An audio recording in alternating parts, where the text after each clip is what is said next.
Welcome back to Megaman X4, you guys. Let's fight Sigma. The very last fight of the game. So, like I mentioned before, that normal attacks don't hurt Sigma in his first two forms, so you have to use his weakness. That's just what you have to do. Become space dust.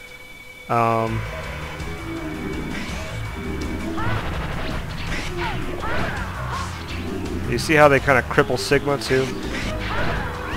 That's just kind of how all the weaknesses are.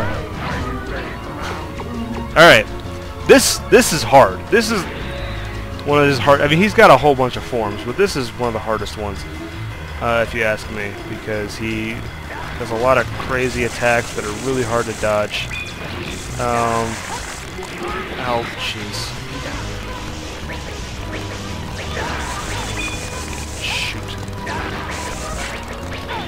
Especially if you're not shooting your webs properly. Ow. Dude, my sound is really freaking out. I hope that's not going to show up in the video. But we'll see, guys.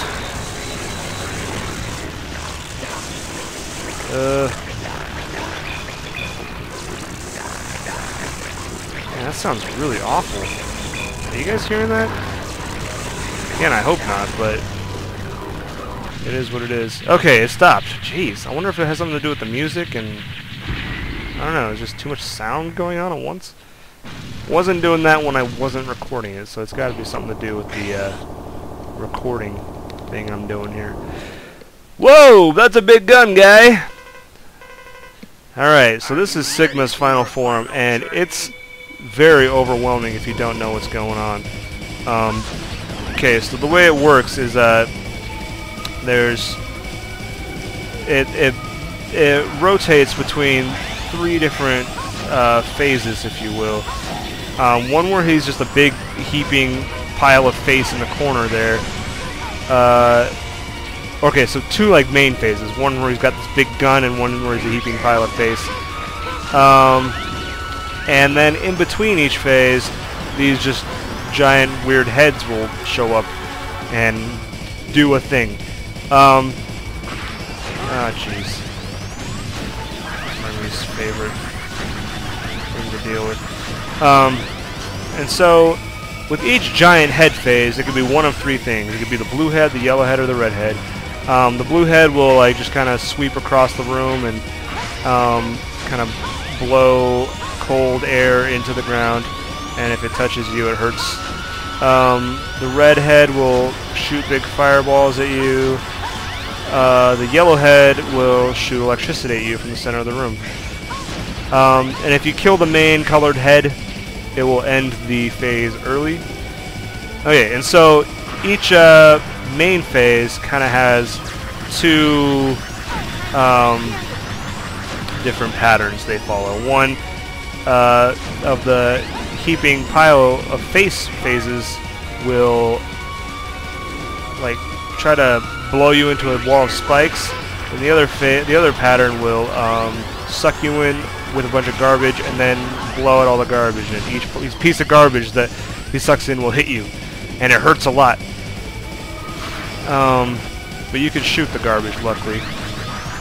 Oh jeez, okay, I have to use an E-tank. If you die on Sigma on any of his forms, you have to start back at the beginning when he's a specter of death or whatever.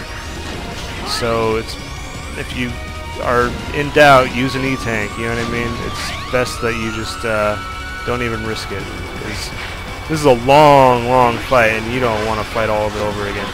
Alright, so when he's got the big cannon there like that, there's another two patterns you can follow. One where he says the end and he shoots the entire ground and the entire ground explodes, and then he disappears. And one where he'll like shoot a series of just like long drawn out laser shots at you that you can avoid pretty easily. Of the two main forms, this is the much less threatening one. You can see my strategy for this form is just to avoid the laser and shoot him. I mean, it doesn't get easier than that, you know what I mean? Ugh. The yellow guy is a little tricky to avoid, but it ends pretty quickly, so I'm not complaining.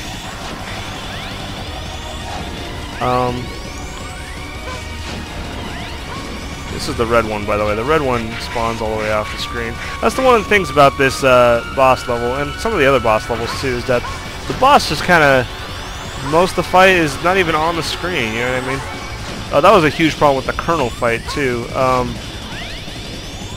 You know, he was literally not even on the screen during the entire fight.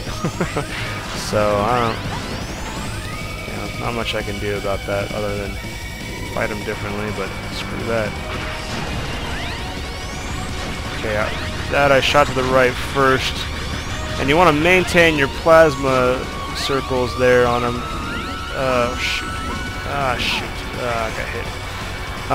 So that all the garbage he blows out will just get destroyed immediately. Okay, I should be able to finish this form.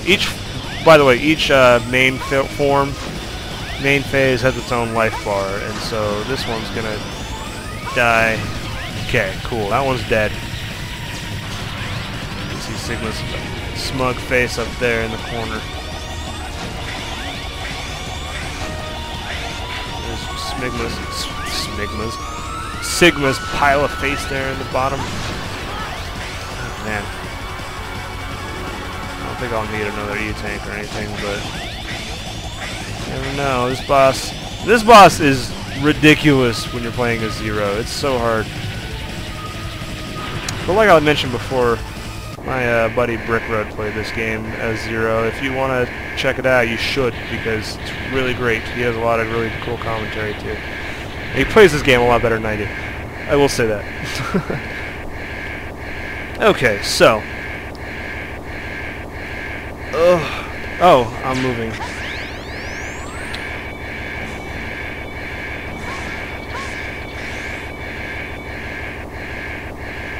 The general.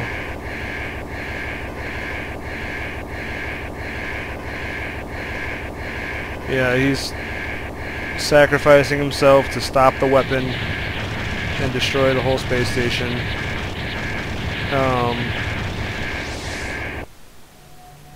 And here's the ending cutscene, which I'll let this one play. I'll even let you guys listen to the crazy dialogue. Megaman is reflecting on the events leading up to this moment.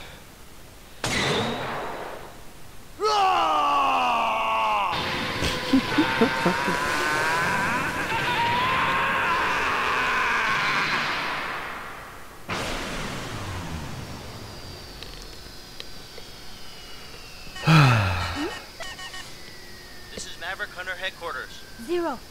It's good to see you're safe, X. I was really worried about you. Sorry about that. Don't worry. It's all over. Go home and rest. You've earned it. But Zero, what if I become one of the Mavericks? Don't ask such a silly question. I'm breaking contact now. Wait, Zero! I'm serious! Zero, if I become a Maverick, you have to take care of me. Don't be ridiculous. Now hurry on back. Promise me. Zero.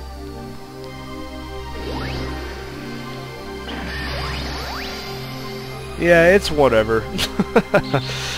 Story of this game doesn't even matter, like I said. But I think that the ending there kind of brings up. I think it was lost in translation a little bit, the point they were trying to make. This is just my theory anyway. I think what Mega Man was trying to say was, what if I'm branded a Maverick? Because the Repliforce was sort of just branded as Mavericks by the humans because they thought they were Mavericks, because they thought they were destroying cities and stuff like that. That's kind of the whole plot. That's the whole introduction scene. I think I explained it. I don't remember. Point is that the Repliforce were being branded as Mavericks by the humans, and I think X was sort of reflecting on that and kind of thinking, you know, what's really the difference between a Maverick and, you know, a Reploid? You know, like, what if I'm what if I become a Maverick? What if they say I'm a Maverick? And I think that could be a legitimate concern for any, you know, Reploid in that situation. I don't know. Kind of puts a different perspective on things. Like maybe the humans are all the bad guys, and that the robots are all kind of being forced to fight each other. This political aspect of things is kind of tackled in the Mega Man Zero series, which is on the Game Boy Advance. And if you haven't played it, it's pretty fun. Just avoid the first game because it's terrible. But the other games are all pretty good. The third game being my favorite, Mega Man Zero 3. Go play that one. That one's great. Anyway, that's the end of Mega Man X4, you guys. Thank you for watching. If you liked it, then please leave me a comment. Feel free to subscribe, like the video, etc. That all really helps out anyone you're watching. So go ahead and feel free to do all that kind of stuff. If you have any suggestions on what you want me to play next, please let me know. Because I'm happy to entertain all requests. But otherwise, yeah, I had a lot of fun playing this game. Like I said, this is one of my favorite games, and I mean, just growing up, it was just a really great game to have. You know what I mean? Really fun game to master. There's quite a bit of depth to it, even though. I mean, if you're just playing as X, you know, it's great. It's a good game playing as X. If you're playing as Zero, though, it's like a totally different game. I mean, it's like a whole new game. It's like having two games in one, which is really awesome. Anyway,